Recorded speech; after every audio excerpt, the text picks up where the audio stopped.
What's up, everybody? I just wanted to quick go over why I split up the front squats and then the front rack hold into 2 back-to-back days rather than what we did on the first one. So the first one is really just like a tester, right? See where you were at, where your baseline was with those things, and then kind of increase as that. So as you increase in weight and effort and intensity, you need a little bit more rest time. So I decided to flip it and add a break in between. So that being said, is that your goal is still to do the Tabata front rack hold with the front squat weight or the Anderson squat weight that you did yesterday. So what you're going to do is, rather than just prep your body rather than going right into that weight and just going, I am going to do a little bit of a heavier hold before, 3-4 seconds, nothing crazy, heavier than I am going to do for the hold. Then I will back off the weight and go to the prescribed weight that I do with my Anderson squat that I did yesterday. Okay, so that way I'm getting a little bit more. My CNS is primed, and it's not the heaviest thing that I felt today. And you still get that like warm-up, build-up effect as you go through. Then we're going to go through, obviously, our core primer, going through the 50 air squats with the alternating leg lift, with the rotation, and then you're going to add in those twisting seated knee tucks. So here we go. Yeah, biggest time.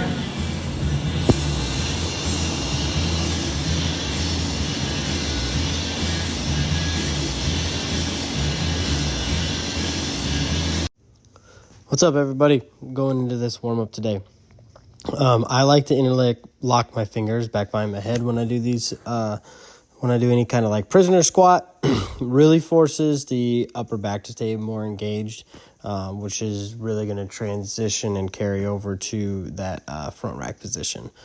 Just because it turns on the lats, the upper back, the traps, the shoulders, kind of turn on that rhomboids, subscapularis, things like that, all on that upper back and posterior chain. Works on keeping the chest up tall, a little bit more high bar and front rack, front squat position. That way that you're really working on being tall in your squat rather than working on that low bar position, putting a lot more stress on the lower back.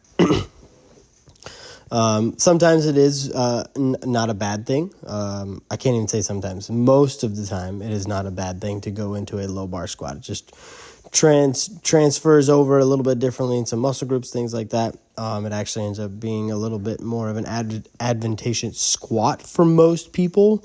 If you look at like max world records and things like that, and it doesn't take as much flexibility in the lower body to reach those depths when you're doing that. Speaking of depth, I always try and go below parallel in all my squats. Doesn't necessarily mean you're going to full range of motion, losing the tension or that what everybody calls the butt wink at the bottom.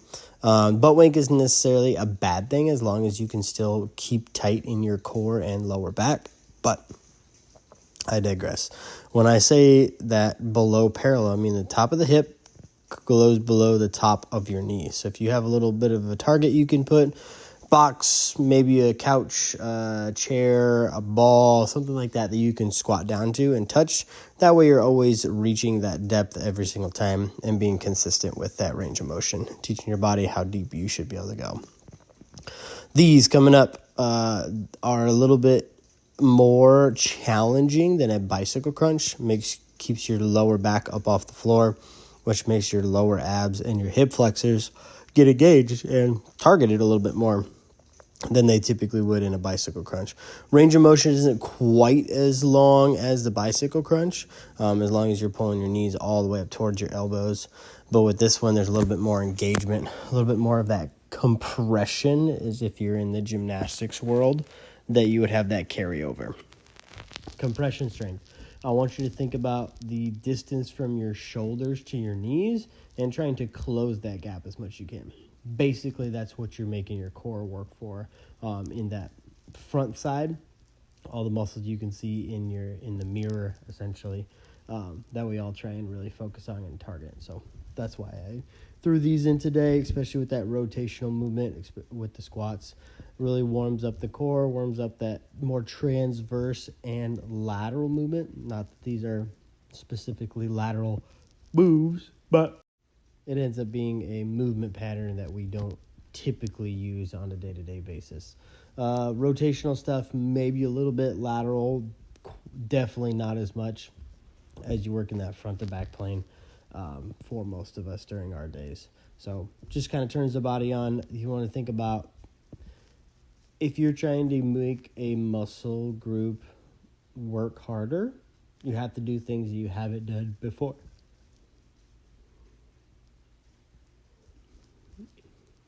And that's why you throw in a lot of different moves when it comes to core work. Things that we haven't done, time under tension stuff, that is big and huge for adding new muscle groups and getting old muscle groups to work in different ways so that you get different results out of them.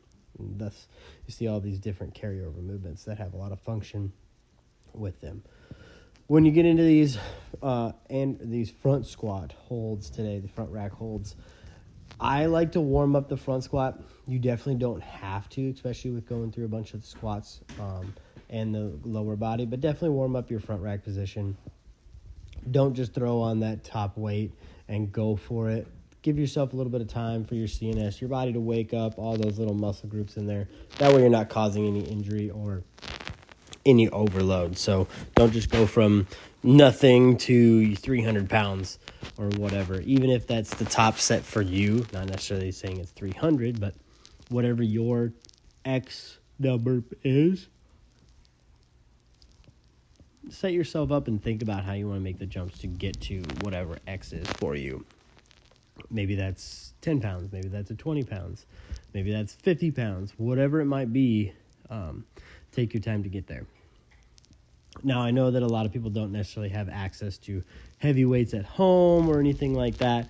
Be creative with what you have, right? If you have a backpack that you can load up, if you have some different objects, maybe it's a bucket, maybe it's a laundry basket, things you can put weight in that is not typical is 100% perfectly acceptable. That works for you. But just make sure you have something that you can measure the load inside of that object. That doesn't really necessarily mean you have to put it on a scale or anything like that. But just think about, if I have, 4 textbooks or 4 books in there or something like that, the next time you can go for 5. Just have some arbitrary way to measure how much load is actually inside or what that you are holding on to and lifting. That doesn't necessarily mean it has to be in this barbell front rack position. You can bear hug it. You can, cradle it and hold it up near your chest. As long as when you squat down, the weight doesn't go down and rest on your legs, perfectly acceptable. There's many different ways you can hold it to target the abs.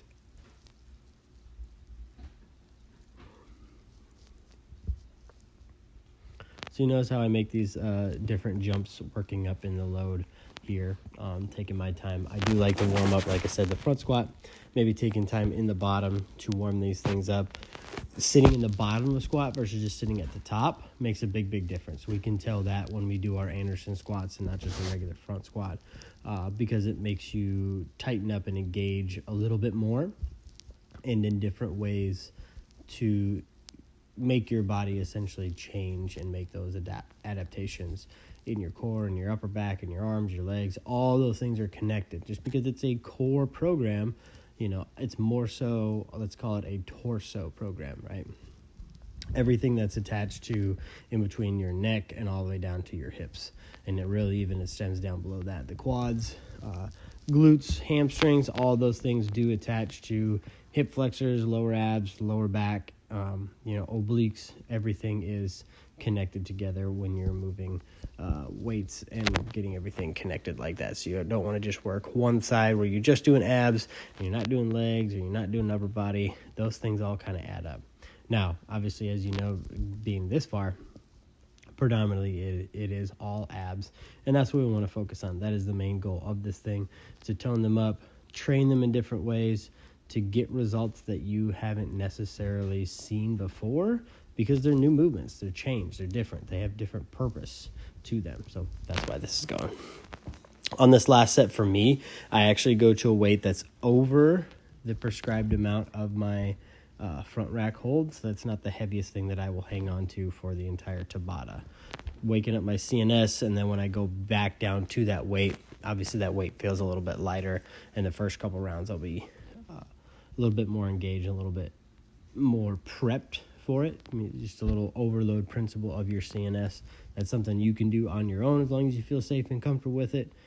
I like to do it. Like I say, that means it's going to make that next weight that I actually do use feel lighter than what I was actually going to end up using anyway. So it's having something that's not holding on to something for the Tabata that's not the heaviest object that I lift for this set or for this session makes your body thank you a lot more down the road.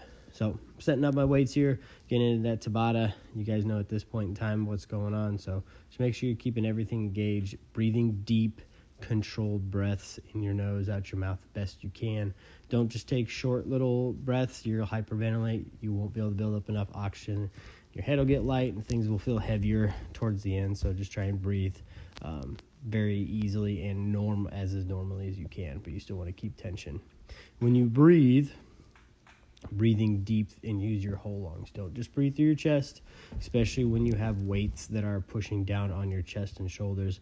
That's going to minimize that area a little bit that you can actually breathe into. So learning how to breathe out through your rib cage, expand the lungs, and down through your stomach where you have more area to trap the air and oxygen in your lungs and get more of that O2 transfer that's going on through your body. You need oxygen to make your muscles work, make your brain work, make your brain pump, everything. So make sure you're still breathing. Never, ever, ever hold your breath. If you're holding your breath, maybe the weight's too heavy for you, and I would recommend backing off because that could be a major danger and risk factor if you're holding your breath, especially if you think about it in a course of 4 minutes, you're holding your breath for like 2 minutes and 40 seconds under load.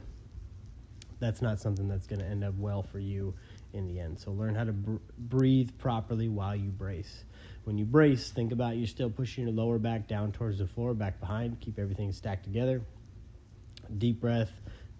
When you hold the air in your lungs, that doesn't necessarily mean that you're not breathing, but you have that pressure in your abdomen, and that lung capacity will kind of encapsulate the spine, and using your internal thoracic pressure to help maintain that core tension all the way from your bottom of your chest to your low back and to your hips, or essentially where that weight is all loaded through the shoulders. So it's all stacked over one point as you go through. Goal for this one is still to keep your elbows up, even if you're bear hugging something, even if you're doing a more of a Zercher hold, where that would be like holding the weight in your elbows, things like that. You're still trying to keep your elbows pressed up towards the sky and ceiling. When you have that position, that helps everything kind of lock in your upper back, through your traps, shoulders, rhomboids, everything like that, to keep all those muscles engaged. So keep up the good work, everybody. You're about halfway through this set, or a little bit over now. So keep pushing through, work on the heavier weights. If things are getting easy, don't be afraid to add a little weight in between. If you have a friend next to you, throw a quick weight in there, whatever it might be. Feel free to challenge yourself as you go through. Each one of these Tabatas should get a little bit heavier than the last, and you can kind of see where this would end up towards the end of this 6 weeks. So stay with it, everybody. I'll let you go. I will have a couple words here at the end of this, so stay tuned just for a couple little tidbits and facts by the end of this day.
by going 25 pounds heavier than the first time. That went significantly better. Definitely felt it more in the low back, which is not a bad thing, but as long as it's a manageable and you can breathe with tension.